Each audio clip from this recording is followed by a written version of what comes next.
ওইভাবে নামাজ পড়ো বন্ধু, যেই নামাজের মধ্যে আছে প্রেম। ওইভাবে নামাজ পড়ো যেই নামাজের মধ্যে আছে মনোযোগ। ওই নামাজ পড়ো যেই নামাজের মধ্যে আছে ভয়। তুমি নামাজটা পড়তে হবে এমন ভাবে বন্ধু। একজন নামাজে দাঁড়ালেন, বন্ধুরে আমার, নামাজে যখন তিনি দাঁড়ালেন, দাঁড়ানোর পরে তিনি বলতেছেন, আমি নামাজটা এমন ভাবে পড়তে চাই। কিভাবে পড়ি? কই আমি নামাজটা এমন ভাবে পড়ি, যখন আমি নামাজে দাঁড়াই আমার কাছে মনে হয় আমি ফুলচেরাতের পোলের উপর দাঁড়িয়েছি।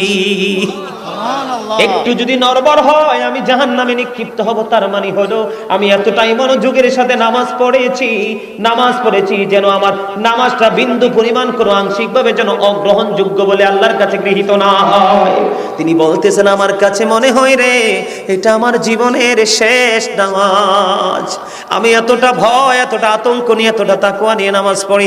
আমার কাছে মনে হয় আমার পিছনে যেন আজরাইল দাঁড়িয়ে আছে, ডানে বামে